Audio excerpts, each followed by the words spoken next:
What's up, YouTube? Welcome to Automotive Life. My name is Lucky, and today's video is going to be about why the luxury car market is dying on Turo.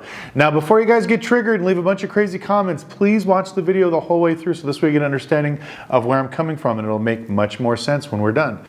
Now, before I get into the video, if you could do me a huge favor and gently squeeze the like button for the YouTube algorithm, it helps me find more amazing people like yourselves that enjoy automotive content.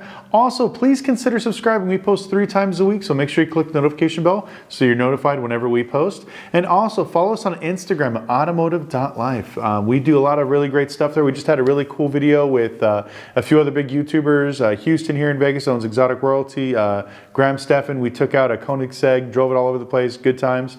But also, I want to thank you guys so much. We're this close to 50,000 subs, so make sure you subscribe. It means a lot to me. I truly appreciate it. Like I said, I pretty much do YouTube full time. And let's go ahead and get into the video. I almost forgot, we got to announce the winners for the giveaway. So from last week, but the week before, the guy did not message us back. So we're going to give out 2 gift cards today for Harbor Freight for $100. So make sure once you're announced, you got to reach out to us within 1 week or we're going to give it to somebody else. So let's go ahead and announce the first winner. The first winner is, do you read from a script? If not, it's great communication skills from Leaf Autos. You guys are the winner of the gift card. Congratulations. Make sure you reach out to us on Instagram, or excuse me, on YouTube, as well as our email at lucky@automotive.life. Make sure that we have proof that you're you, and then we'll go ahead and send you out that gift card. And the next winner of the other gift card is Mr. Ronald Moore, with the comment of cheesy grits, and my reply, bacon bits. So thank you guys so much for commenting. Like I said, make sure you reach out to us. You guys got 1 week. If not, we just roll it on the next week. But anyways, without any more shameless plugging, let's get into the video. So today we're going to be talking about the luxury car market on Turo and why it's slowly dying. Now, before you guys get triggered and freak out and leave a bunch of comments like, oh, well, my area's doing good, blah, blah, blah, you got to remember, every market is different. You know, Vegas, we're always going to be busy. LA, we're going to be busy. Miami, New York, which is New Jersey, and a few other places are always going to have luxury rentals going on. But the reason why I'm telling you this is I don't only work with my market. I talk to people all across the United States. So I have regular people like you guys that are doing Turo all over the US, as well as rental car companies. I talk to them and get their input and see what they're doing. And I also talk to banks and vendors, and they let me know what's going on as well in each of the markets. And one of the things that I've gotten from getting all the data together and looking at the numbers is that little by little, the luxury car market is slowing down. Now, we did a video probably about a month ago about how each one's going to get hit. So the first one was the exotic and the highline luxury vehicles. We already knew those ones were going to take a hit because once a lot of that stimulus and PPE money went away, that just disappeared.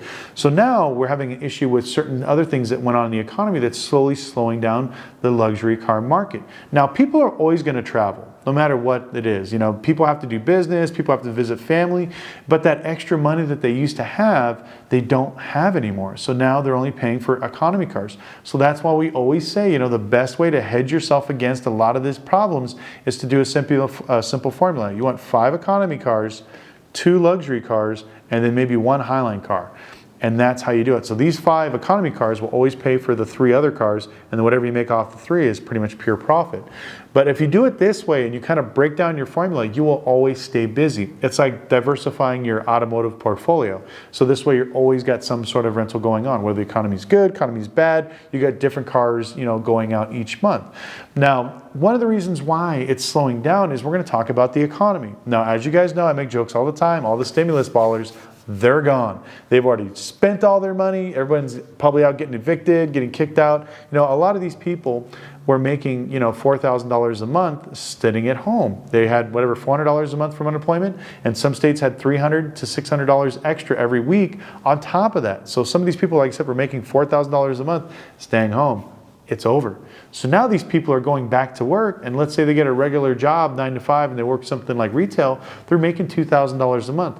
So they went from making $4,000 a month to $2,000 a month, and now they don't have any free time to travel, they don't have the extra money, and it's slowing down. Plus, there's still some states with a lot of travel restrictions. You know, the whole, you know, Rona thing is getting stupid now because it's just they're like Vegas. They open it up, they take off masks, they bring it back, they keep changing the thing. So now all this stuff is affecting the economy. Plus, we got stuff going on in China. There's a lot of instability. A lot of the repos are coming in at a lot faster rate because of all the people that were on different benefits from the government to not get basically foreclosed on and not to get their cars repoed, that stuff is gone. All the forbearance programs are gone in the automotive industry. So they're just out repoing cars left and right. So it's causing a shift in the market. And so a lot of the people are not going out and getting those highline luxury vehicles.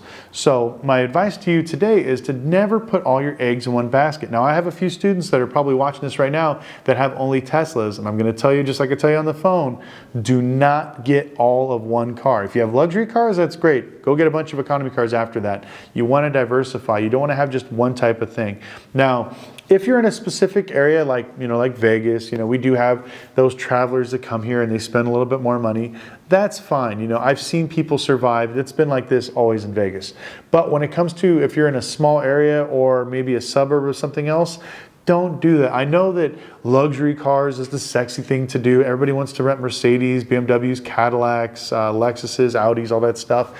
But there is a big risk when it comes to that, because now a lot of these people are going to have these crazy high car payments and a lot of them can't afford it. So guess what they're going to do? If they can't rent it out, they're going to lower the price. And then you as a business owner are going to want to make that money because you have bills to pay. They just want to pay their car so they don't have to pay it. So you're renting it for, let's say, $80 a day. They're renting it for $50 a day because they just need to pay their actual payment. And so now you're losing out. Now you have to compete with somebody that doesn't have any overhead, that has no profitability. They just want to drive a car that they can't afford. And that's what you're going to be competing with in the luxury market. And that's, I hate to say it, that's the way a lot of it is, because a lot of my friends, once they became unemployed, they literally just took their cars and threw them up on Turo so they didn't have to worry about the monthly payment. And so now those repercussions are slowly starting to come in, the prices are starting to go down, and the competition is getting a lot more fierce. So what I would recommend, like I said, is definitely diversifying, trying to find some other cars. Now, I would love for you guys to put in the comment section below what your market is doing. If you have luxury vehicles, I'd love to see how they're doing in your market. So this way we can get more of a gauge and let other people know what's doing good, what's doing bad. But also I have the Facebook group, so make sure you do that. But anyways, I just wanted to drop this video real quick. It popped into my head. I thought this would be something good to talk about. Congratulations to our winners again. I want to thank you guys so much. Also, we're going to be probably doing another giveaway here on Wednesday, so stay tuned for that one. And we'll see you next video.